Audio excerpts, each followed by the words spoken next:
Este es el podcast de Calvary Sur, un espacio para crecer juntos en la palabra de Dios.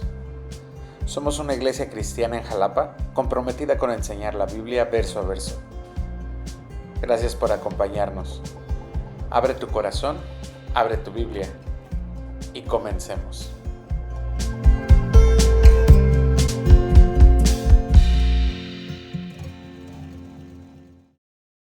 Pues vamos a la palabra de Dios en Primera de Juan, capítulo 1, y déjame llevarte a una pequeña introducción acerca de esta carta. Esta carta se le atribuye, es una carta escrita por el apóstol Juan, el discípulo amado. No hay una referencia exacta así de que, sí, él es el autor, pero podemos inferir que él escribió Primera de Juan, así como Segunda y Tercera de Juan y el Apocalipsis.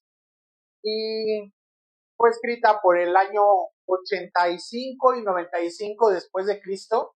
Fue escrita en Éfeso, donde Juan fue uno de los ancianos de la iglesia y les hablaba de una manera muy pastoral, muy cuidadosa y muy amorosa, sabiendo que había ciertos problemas en la iglesia que debían de ser atendidos.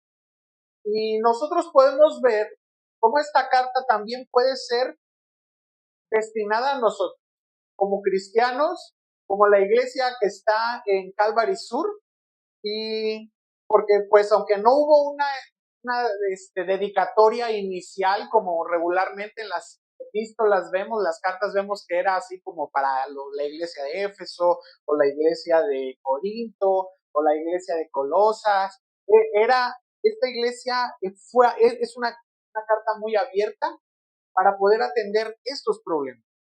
Y hay varios problemas que queremos mencionar y que tenemos que tener en mente a lo largo del estudio de Primera de Juan. Y lo primero es que se estaba levantando una herejía del gnosticismo, ¿sí? Este gnosticismo implicaba negar la encarnación de Cristo. Era como decir solamente estamos hablando de que el conocimiento acerca de Dios es suficiente para la salvación. No basta con que nosotros, no es necesario que nosotros nazcamos de nuevo, o no es necesario que nosotros tengamos algún otro tipo de ritual, simplemente con conocer. Y esto es importante, porque vamos a hablar precisamente hoy que en efecto conocemos quién es Dios, pero tenemos una experiencia con Dios de una manera fuerte, ¿sí? Ahora, también parte de los propósitos será fortalecer la fe de los creyentes, diciéndoles y asegurándoles que tenemos vida eterna en Cristo. También era importante para Juan hacer esta diferencia entre aquellos que eran los verdaderos creyentes y aquellos que no estaban obedeciendo a la palabra de Dios. Otro de los propósitos esenciales era que el amor de Dios formara parte esencial de la vida del creyente como parte de la iglesia. El amor era la distinción de lo que creía como iglesia. Y finalmente es llamar a la santidad. Teníamos que llamar a la santidad, esta comunión con Dios, a obedecer los mandamientos que el Señor nos puso. Y vamos a ver por ahí un par de problemas teológicos muy importantes que vamos a ir mencionando a lo largo del estudio. Y el primero es el docetismo. Este docetismo era una forma primitiva del gnosticismo que decía que Jesús solamente parecía tener una forma física o un cuerpo físico. Es decir, que Jesús era más bien como una especie de fantasma que sí anduvo entre los discípulos, pero que nunca fue de carne y hueso. ¿Sí? Y entonces esto es un tema muy, muy fuerte, porque negaba precisamente lo que vemos nosotros en la carta de Juan, capítulo 1, versículo 14, que dice, Y ese verbo se hizo carne y habitó entre nosotros y vimos su gloria. Esta verdad del Evangelio es muy importante para que tengamos claro que nuestra seguridad de salvación, la seguridad de la vida eterna, es certera. Podemos caminar con confianza. Y el otro problema teológico que vemos en esta carta es el antinomianismo. Escucha raro. Antinomianismo. Esto significaba que solamente con solo conocer, con solo el conocimiento era suficiente para salvación. Que las conductas o el pecado no importaba, era irrelevante en contraste con lo que Juan nos está hablando acerca de la obediencia, el amor y la justicia. Así que vamos al primer punto de este estudio que llamamos Dios es real. Y es importante que nosotros sepamos.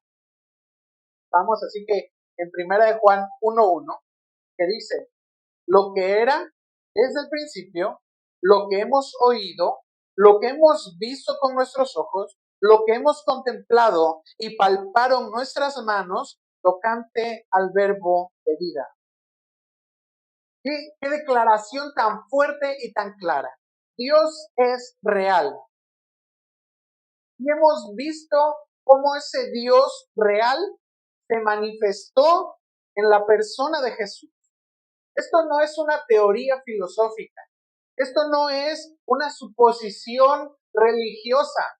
Y es algo que debemos de tener claros y firmes. Juan estaba diciendo, yo soy testigo de que Jesús es real, de que Jesús realmente se hizo carne. Ese Dios del que nosotros hablábamos desde el principio se hizo carne. Lo tocaron nuestras manos, lo vieron nuestros ojos, lo respiramos, estuvimos con Él. Ahora fíjate qué importantes son estos sentidos que menciona Juan. Y dice, lo oímos, lo vimos, lo contemplamos, lo palpamos. Es como si le fuera agregando evidencia tras evidencia y diciendo, no solamente fue un fantasma que vimos, lo tocamos. Y esto es importante. Para la vida cristiana, nosotros necesitamos tener la certeza de que Jesús es real. Ahora, uso el verbo es, porque aunque en el tiempo bíblico que nosotros tenemos en la palabra fue, nosotros podemos saber que porque fue real, hoy es real. Jesús no fue una aparición. Jesús no fue una figura simbólica. Jesús no fue una ideología política. Jesús fue una persona real, con cuerpo físico, a quien la gente, hubo personas que estuvieron dispuestas a morir por la verdad de que Jesús existió. Ahora dice aquí este pasaje, hay 3 principios en la Biblia. Génesis 1:1 dice, en el principio creó Dios los cielos y la tierra. En Juan, capítulo 1, versículo 1 dice, en el principio era el verbo, y el verbo era con Dios, y el verbo era Dios.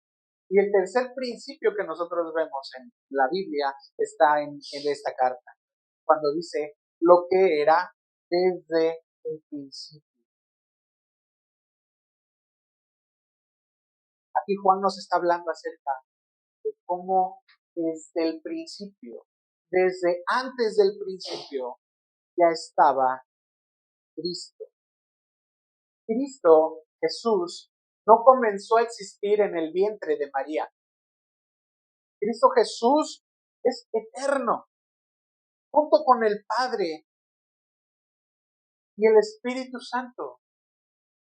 Este mismo Dios, siendo desde la eternidad, desde antes que nosotros pudiéramos estar, ya estábamos ahí en la conciencia de Jesús. Así que es importante que nosotros pongamos este énfasis en la realidad histórica y física de Jesús. De repente, estas doctrinas gnósticas que estaban ahí negando la humanidad de Cristo, estaban engañando a la iglesia, haciéndoles creer que no era necesario otra cosa, que había algunos que enseñaban que Jesús solo parecía humano o que había venido, digamos, una especie de espíritu que se había posado sobre Jesús, pero que se había ido de Jesús. Y esto es importante, porque Jesús, el que nosotros predicamos, el que fue crucificado en la cruz, es Dios. 100% hombre, 100% Dios. Ese es el Jesús al que nosotros predicamos. Ahora dice el siguiente versículo, versículo 2.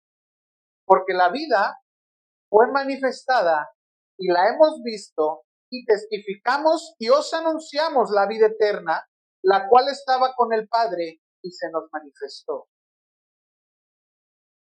Ahora aquí Juan, estaba hablando de Jesús como la vida, pero no solamente la vida, sino la vida eterna. Esta vida eterna que no tiene fin.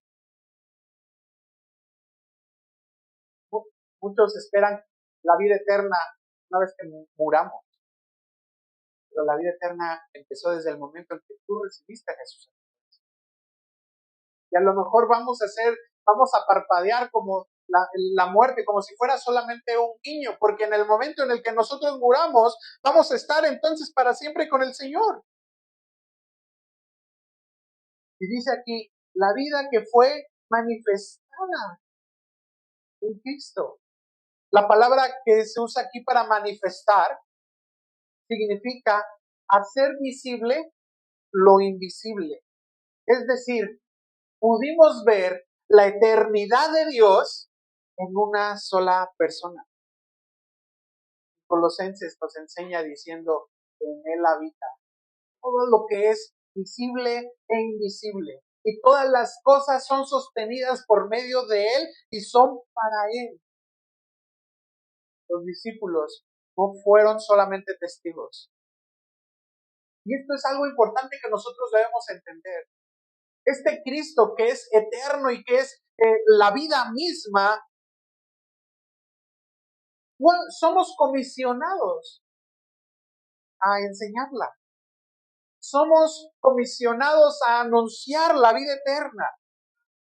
La vida eterna no es una promesa solamente, no es una ilusión, no es una idea. La vida eterna es Jesús mismo.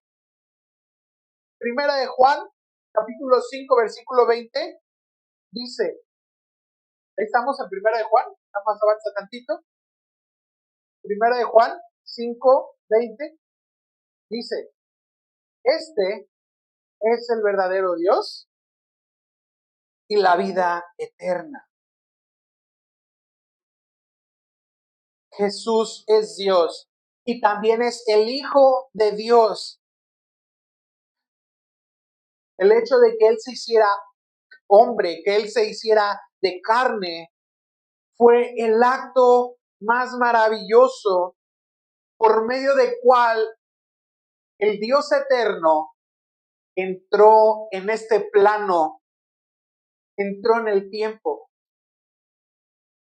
Ese Dios que no le afectaba las horas o los siglos, aquel que estudiamos recientemente, ¿recuerdas las semanas pasadas cuando dice un día son como 1000 años y 1000 años son como un día? De pronto entró en el plano en el que tuvo que nacer y tuvo que pasar 30 años para que él creciera y empezara su ministerio y habitar entre nosotros.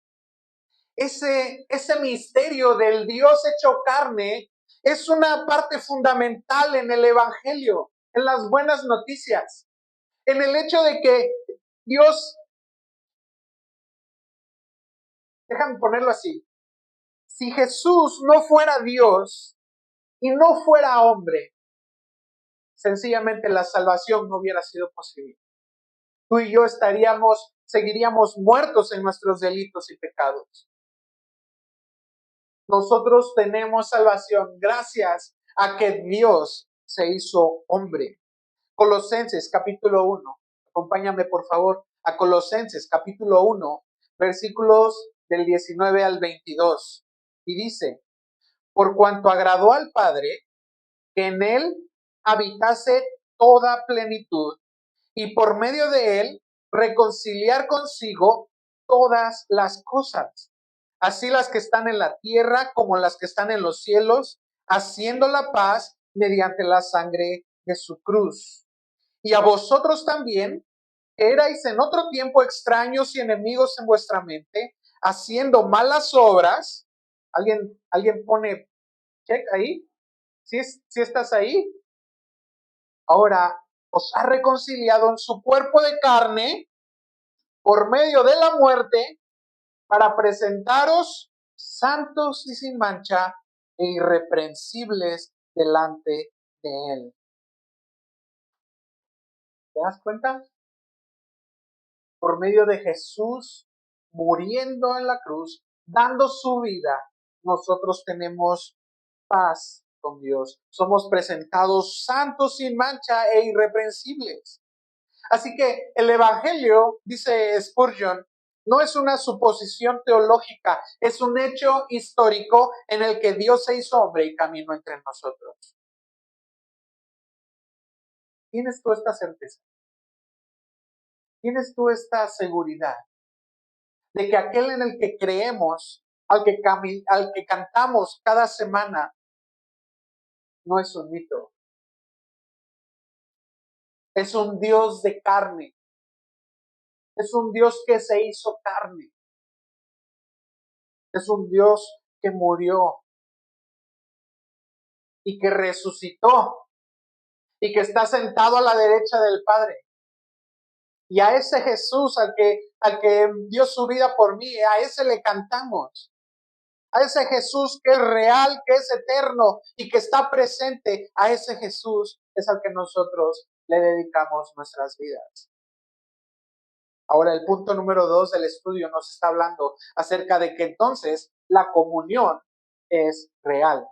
Primera de Juan capítulo 1, versículo 3 dice, lo que hemos visto y oído, eso os anunciamos, para que también vosotros tengáis comunión con nosotros, y nuestra comunión verdaderamente es con el Padre y con su Hijo Jesucristo. Entonces vemos que el sacrificio de Jesús tenía una intención. ¿Cuál? Que tuviéramos comunión con Dios, con Jesucristo y con la iglesia.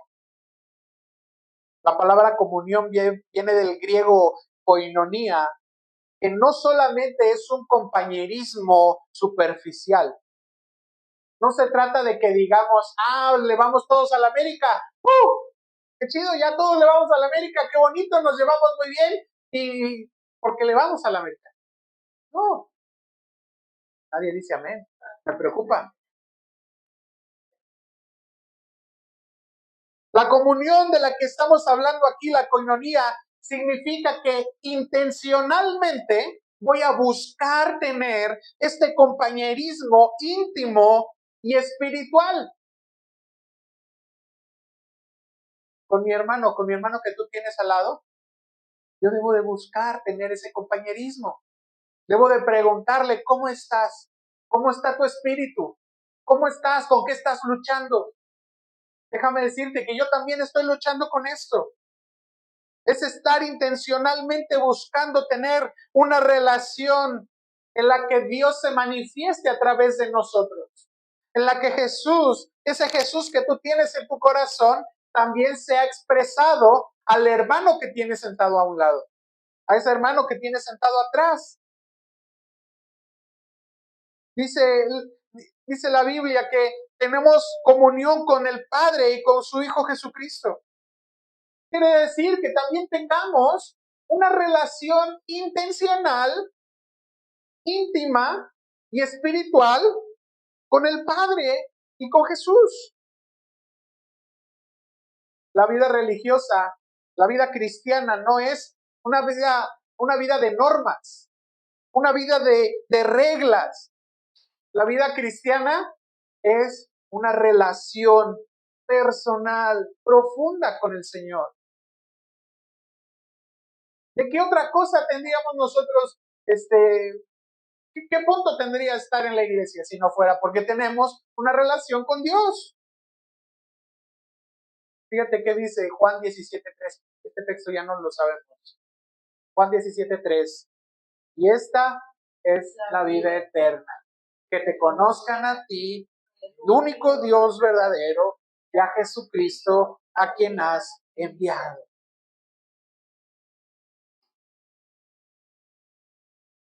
Juan nos está diciendo que lo que estamos recibiendo aquí no solamente es un nuevo estándar moral.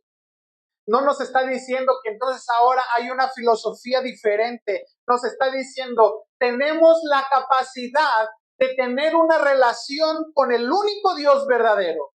Tenemos la capacidad de relacionarnos con el Padre.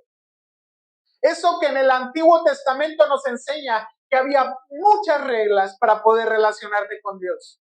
Que había muchas maneras en las que tú ibas a fallar, porque finalmente en el Nuevo Testamento nos enseña que si uno de los mandamientos era quebrantado, eras quebrantado en toda la ley, así que fracasaste en tu intento por relacionarte con Dios. Pero Juan nos estaba diciendo aquí, tú puedes relacionarte con Dios. Tú puedes tener comunión con Jesucristo. Así que la salvación no nada más es un acto legal, digamos. O sea, sí lo es, pero no solamente es este acto en el que digamos, pues ya está perdonada tu deuda. Listo, resuelto. Lo que nos está diciendo es, tenemos entrada a una relación viva, a una relación continua con el Señor. Qué importante es esto, porque puede haber ahora estas nuevas filosofías en las que nos dicen, no es necesario ir a la iglesia. ¿Has escuchado gente que dice, es que yo no voy a la iglesia porque todas son unas hipócritas? Bienvenidos, tenemos lugar. Yo no voy a la iglesia porque ahí piden dinero. Yo no voy a la iglesia porque... Y llena aquí el blanco. Hay muchas razones. No voy a la iglesia porque me enojé con fulanito. No voy a la iglesia porque ahí me hacen malas caras. ¡Hey! La iglesia está precisamente para que seamos tratados, para que seamos madurados, para que la iglesia vaya creciendo a la estatura del varón perfecto. No importa las filosofías que se puedan crear alrededor de la iglesia ha permanecido por más de 2000 años. Y ha sido una de las instituciones más atacadas.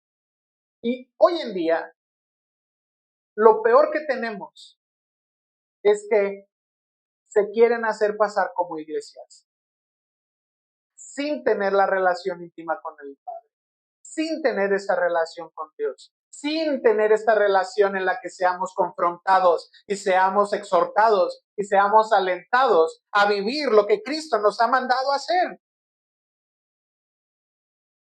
Hay algunos que dicen que Jesús no es Cristo, o que no es posible que tengamos esa relación, esa unión con Dios, ese puente que se unió a través de Jesucristo entre Dios y los hombres. Y Juan nos está diciendo, sí hay comunión, sí es posible, porque el que se acercó a nosotros fue Cristo. A través de Jesús. Primera de Corintios, acompáñame, Primera de Corintios, capítulo 1, versículo 9.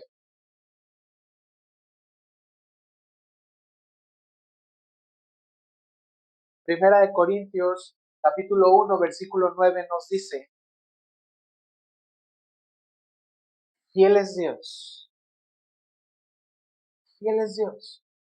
por el cual fuiste llamado a la comunión con su Hijo Jesucristo, nuestro Señor. Qué hermoso es que nosotros tengamos esta oportunidad de relacionarnos. ¿Sabes cuánta gente ha buscado por todos lados poder relacionarse con Dios a través de la metafísica? a través de los horóscopos, a través del zodiaco, a través de brujos, a través de cuántas cosas hay de la gente que está buscando relacionarse con Dios, tratando de encontrar paz en su alma. Y la única manera, el único camino que tenemos es Jesús, ese que se hizo carne, ese que murió en la cruz. Ese es el único modo que tenemos para relacionarnos con Dios. Un comentarista, David Guzik, dice: la comunión con Dios es el privilegio más alto de la vida cristiana y también su poder más profundo. No se trata de una emoción, se trata de una realidad espiritual que te transforma. Esta relación que nosotros tenemos con Dios nos transforma. Esta comunión que nosotros tenemos en la que somos confortados también nos cambia.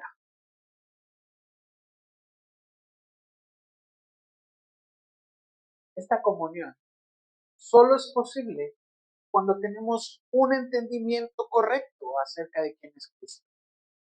Cuando tenemos el conocimiento, sí, la experiencia, sí, de haber palpado, de haber tocado, de haber visto, de haber oído lo que Jesús es, sin negar su divinidad o su humanidad. Porque cuando nosotros empezamos a negar que Dios es Dios, ¿sabes en quién nos empezamos a fijar? En nosotros.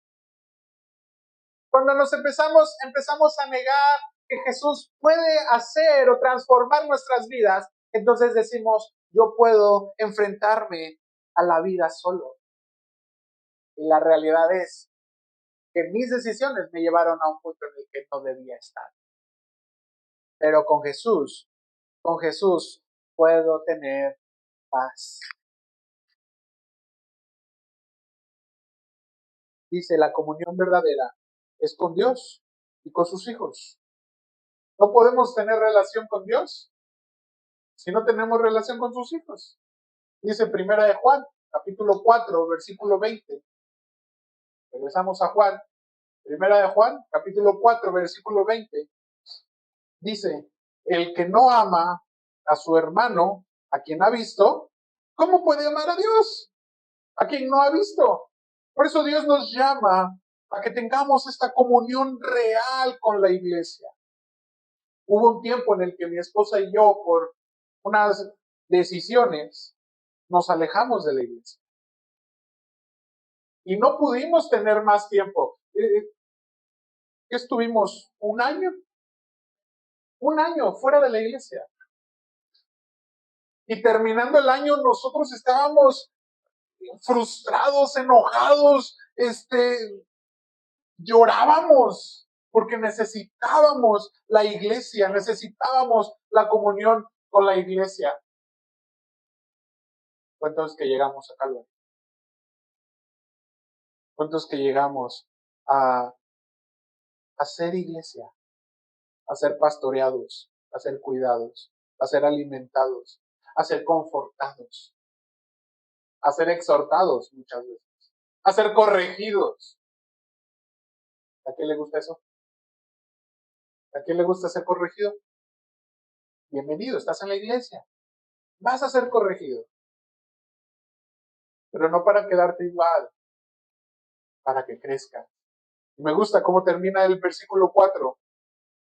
Estas cosas os escribimos para que vuestro gozo sea cumplido. ¿Te das cuenta? La comunión que tenemos con la iglesia, la comunión que tenemos con el Padre, la comunión que tenemos con su Hijo Jesús, es para que nuestro gozo sea cumplido, para que el gozo sea real. Este versículo nos recuerda que no se trata de obedecer o de una doctrina, sino es que cumplamos nuestro gozo, que veamos ese cumplimiento de ser plenos. La palabra que está ahí como sea cumplido viene de un vocablo que es plero, que es lleno completamente, colmado, sin faltar nada. Juan no está hablando aquí de algo pasajero. Él está hablando de un gozo pleno, constante, espiritual. Y ese gozo es producto de mi comunión con el Padre. Dice Juan, vamos a Juan capítulo 15. Juan capítulo 15, versículo 11. Juan capítulo 15, versículo 11. Y dice, estas cosas os he hablado para que mi gozo esté en vosotros y vuestro gozo sea cumplido. No es un gozo que sea producto de nosotros mismos, porque es importante que nosotros definamos y dividamos lo que es la felicidad del gozo. El gozo no es resultado de tu circunstancia. ¿Cuántos han pasado un mal momento? ¿Y estás gozoso? ¿Estás regocijante? No, no estás muy feliz. El gozo no tiene que ver con nuestra circunstancia, porque a pesar de que tenemos un mal momento, debemos estar gozosos.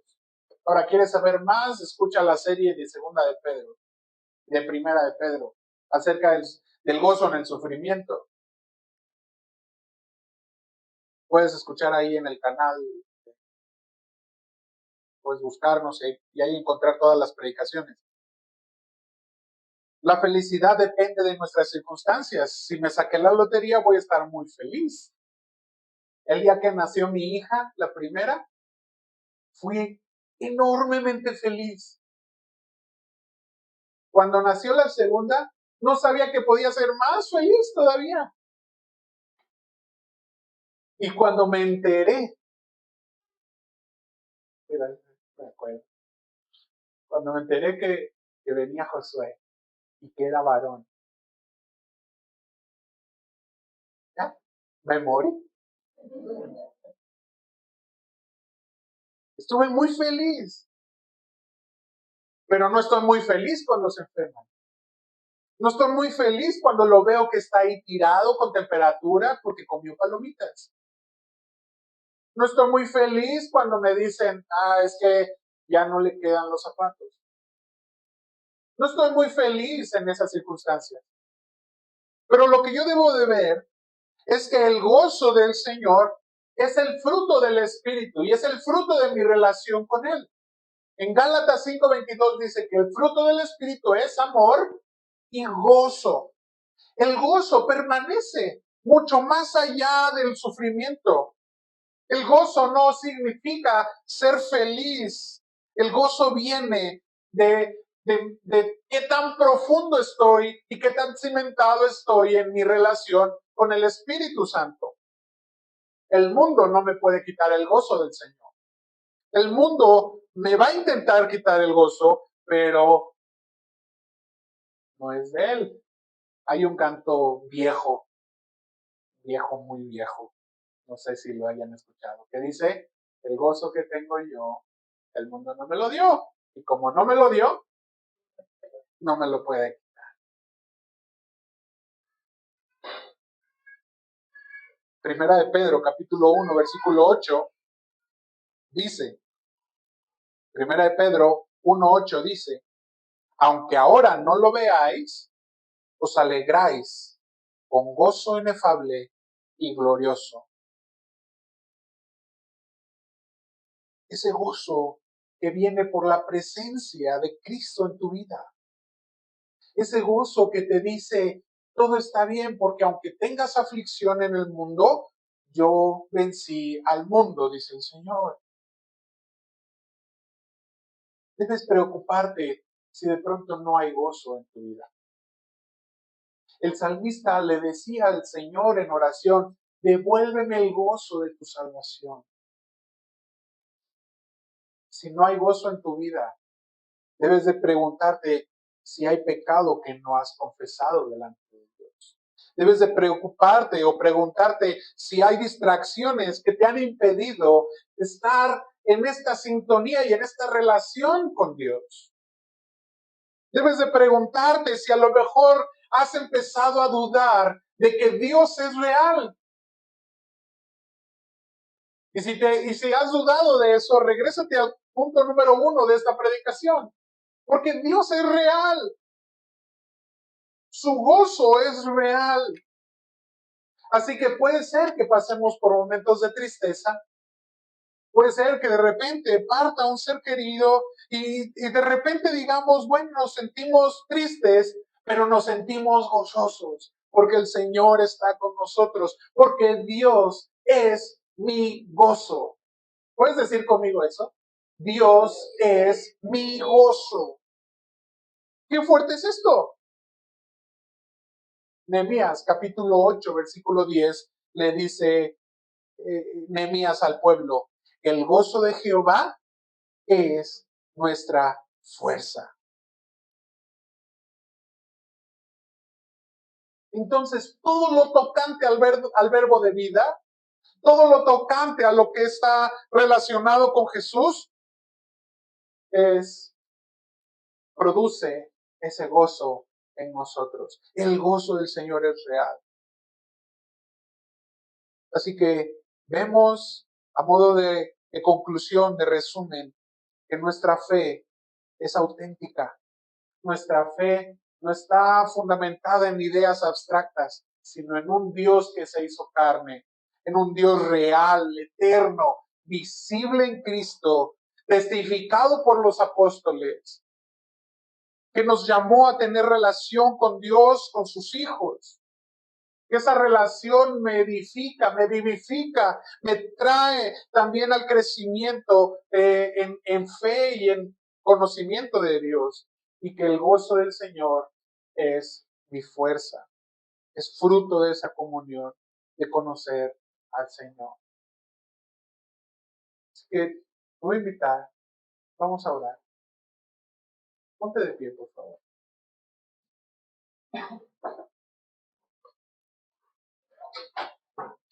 Señor Jesús,